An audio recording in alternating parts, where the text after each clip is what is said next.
KVP news में आपका स्वागत है। प्रस्तुत है केवीपी न्यूज से आज के समाचार। प्रधानमंत्री नरेंद्र मोदी ने 28वें Commonwealth speakers and presiding officers conference CSPSE का भव्य उद्घाटन 15 जनवरी 2026 को नई दिल्ली के संसद भवन परिसर में स्थित संविधान सदन के सेंट्रल हॉल में किया।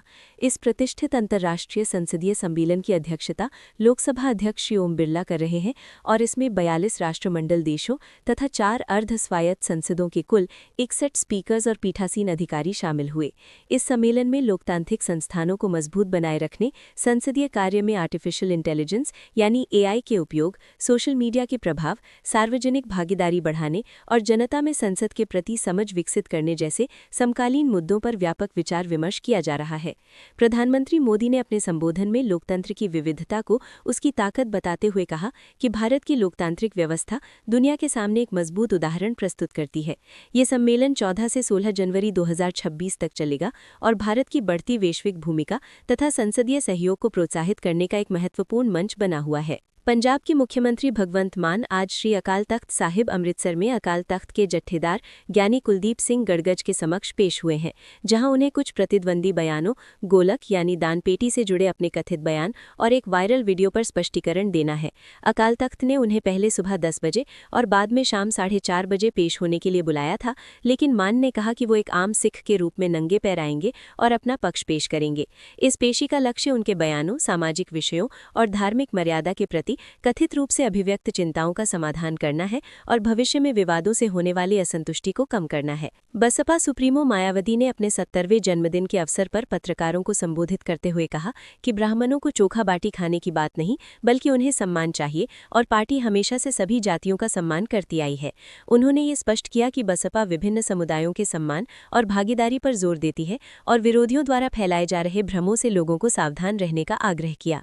इसके साथ ही उन्होंने ये भी दोहराया कि बसपा आगामी चुनाव अकेले ही लड़ेगी और वर्तमान में किसी भी अन्य राजनीतिक गठबंधन में शामिल नहीं होगी, ताकि पार्टी अपने वोट बैंक को मजबूती से पकड़ सके। भारतीय पासपोर्ट की वैश्विक रैंकिंग में सुधार हुआ है और अब ये हेनली पासपोर्ट इंडेक्स 2026 में 85 से ऊपर उठकर 80वें स्थान पर आ गया है, जिससे ये दुनिया के मध्यम श्रेणी के पासपोर्टों में शामिल है। इस उछाल के साथ भारतीय नागरिक अब लगभग 55 देशों में वीज़ा फ्री या वीज़ा ऑन अराइवल प्रवेश का लाभ ले सकते हैं, जो पिछले साल की तुलना में एक सकारात्मक संकेत माना जा रहा है। इसी रैंकिंग में देखा गया कि पाकिस्तानी पासपोर्ट दुनिया के 5वें सबसे कमजोर पासपोर्टों में से एक है, जबकि बांग्लादेशी पासपोर्ट 8वें सबसे कमजोर में शामिल है, जो दोनों ही भारतीय पासपोर्ट से काफी पीछे हैं। शीर्ष पर सिंगापुर का पासपोर्ट सबसे शक्तिशाली बना हुआ है, जिससे उसके नागरिक 192 से अधिक देशों में बिना वीजा यात्रा कर सकते हैं। काशी यानी वाराणसी के मणिकर्णिका घाट पर चल रहे पुनरुद्धार कार्य के दौरान प्रशासन ने घाट के एक पुराने हिस्से को तोड़ दिया, जिसमें कुछ ऐतिहासिक संरचनाएं और देवी अहिल्याबाई होलकर की प्रतिमा को नुकसान पहुंचने का आरोप लगा है।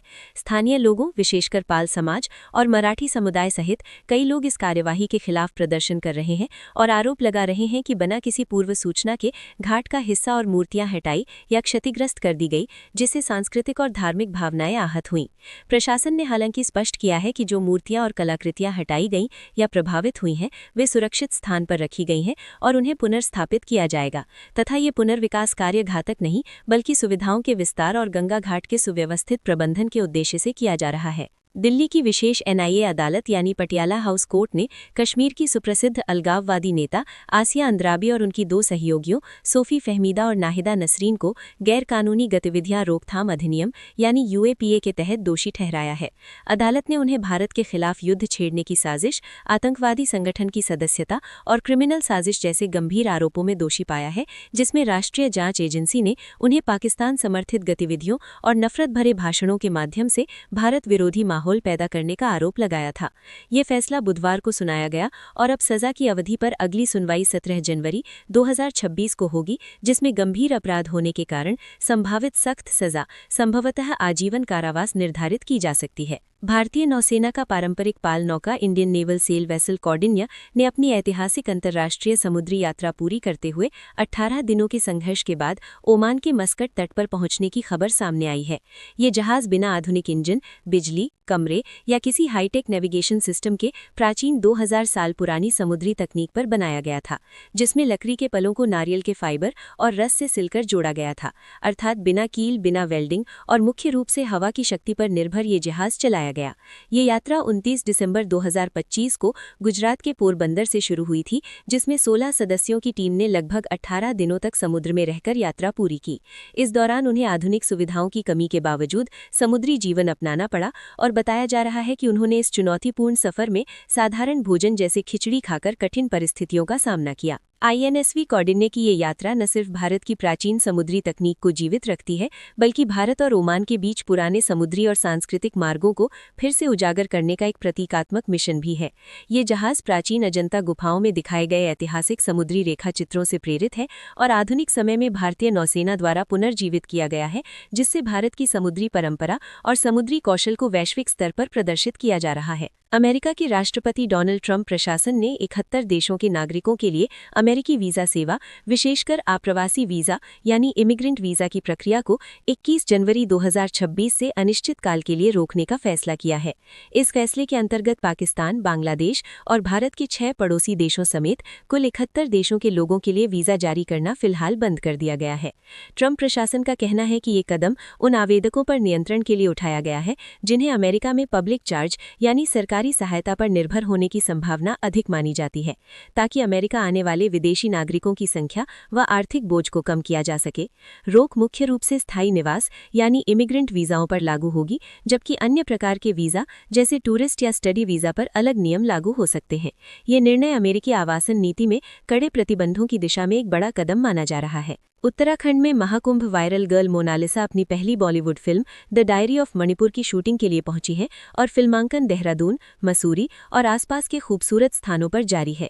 उत्तराखंड की प्राकृतिक सुंदरता और यहाँ के लोगों की दोस्ताना भावना देखकर मोनालिसा ने कहा कि ये सब एक सपने जैसा लग रहा है और उन्होंने कहा कि यहाँ के लोग बहुत अच्छे और दिल से मिलते हैं, जिससे उन्हें बहुत खुशी मिल रही है। विराट कोहली ने न्यूजीलैंड के खिलाफ दूसरे वनडे मैच में एक बड़ा रिकॉर्ड तोड़कर क्रिकेट इतिहास में अपना नाम और गहरा लिख दिया है। उन्होंने न्यूजीलैंड के खिलाफ वनडे क्रिकेट में सबसे ज्यादा रन बनाने वाले भारतीय बल्लेबाज के रूप में सचिन तेंदुलकर का रिकॉर्ड तोड़ दिया। इसके लिए कोहली को मैच की दूसरी ही पर 1 रन बनाना काफी रहा और इसी के साथ उन्होंने सचिन से आगे निकल गए। मैच की अन्य मुख्य बातों में ये भी रही कि भारत और न्यूजीलैंड के दूसरे वनडे में टीम इंडिया ने संघर्ष किया, जहां न्यूजीलैंड के बल्लेबाजों ने अच्छी पारियां खेली और प्रसिद्ध कृष्णा ने एक कैच छोड़ा, जिससे न्यूजीलैंड के खिलाड़ी ने लाभ उठाया। हालांकि विराट के रिकॉर्ड के बावजूद इस पर्टिकुलर मैच में भारत को पूरा लाभ नहीं मिल सका। कोहली की ये उपलब्धि उनके लगातार शानदार फॉर्म और वनडे क्रिकेट में उनके उल्लेखनीय करियर की एक और मिसाल है, जो उन्हें भारतीय क्रिकेट के सबसे बड़े रन स्कोररों में शुमार करती है। न्यूजीलैंड ने राजकोट में खेले गए तीसरे मुकाबले से पहले दूसरे वनडे में भारत को 7 विकेट से हराकर 3 मैचों की सीरीज 1-1 पर बराबर कर ली। भारत ने पहले बल्लेबाजी करते हुए 50 ओवर में 284 रन यानी 7 विकेट बनाए, जिसमें KL राहुल ने शानदार 112 रनों की पारी खेली, लेकिन ये लक्ष्य जीत के लिए पर्याप्त नहीं था। जवाब में कीवी की टीम ने 285 रन का लक्ष्य 47.3 ओवर में 3 विकेट के नुकसान पर हासिल कर लिया, जिससे उन्हें 7 विकेट से जीत मिली। न्यूजीलैंड के डेरिल मिचेल ने 131 रन की बेहतरीन नाबाद शतकीय पारी खेली, वहीं विल यंग ने 87 रन की अहम पारी खेलकर साथ दिया और एक बड़ी साझेदारी बनाई, जिससे कीवी टीम जीत की ओर अग्रसर हुई। इस जीत के साथ सीरीज अब निर्णायक तीसरे वनडे में बदल गई है। भारत के विभिन्न राज्यों में मौसम का हाल ज्यादातर शुष्क और ठंडा बना हुआ है। उत्तर भारत में दिल्ली, पंजाब, हरियाणा, उत्तर प्रदेश, उत्तराखंड और हिमाचल प्रदेश जैसे राज्यों में घना कोहरा और धुंध छाई हुई है, जहां दिन का तापमान 15 से 20 डिग्री सेल्सियस रह सकता है, जबकि पहाड़ी क्षेत्रों में हल्की बर्फबारी हो सकती है। मध्य भारत के मध्य प्रदेश, राजस्थान और छत्तीसगढ़ में साफ आसमान के साथ दिन का तापमान 20 से 25 डिग्री तक पहुंच सकता है, लेकिन रातें ठंडी रहेंगी। दक्षिण भारत में तमिलनाडु, कर्नाटक, केरल और आंध्र प्रदेश हल्की गर्मी का एहसास करा रहे हैं, तापमान 28 से 32 डिग्री के आसपास। पूर्वी भारत में पश्चिम बंगाल, ओडिशा और बिहार में बादल छाए हैं, साथ ही हल्की बारिश की आशंका है, जहां तापमान 18 से 24 डिग्री रह सकता है। आज की सरकारी नौकरी अपडेट में युवाओं के लिए कई बड़े अवसर सामने आए हैं। गुजरात पुलिस में कुल 950 पदों पर भर्ती निकली है, जिसमें सब इंस्पेक्टर, हेड कांस्टेबल और तकनीकी पद शामिल हैं। इसके लिए ऑनलाइन आवेदन प्रक्रिया शुरू हो चुकी है। वहीं भारतीय वायुसेना ने अग्निवीर वायु भर्ती 2027 के लिए आवेदन आमंत्रित किए हैं, जिसमें 12वीं पास युवा अग्निपथ योजना के तहत वायुसेना में शामिल हो सकते हैं। इसके अलावा बिहार स्वास्थ्य विभाग में 256 पदों पर भर्ती निकली है, जो विभिन्न स्पेशलिस्ट डॉक्टर पदों के लिए है। इच्छुक उम्मीदवारों को सलाह दी गई है कि वे संबंधित विभाग की आधिकारिक वेबसाइट पर जाकर पात्रता, आयु सीमा और आवेदन की अंतिम तिथि की जानकारी समय पर जांचकर आवेदन करें। इसी के साथ केवीपी न्यूज से आज के समाचार समाप्त हुए। नमस्कार।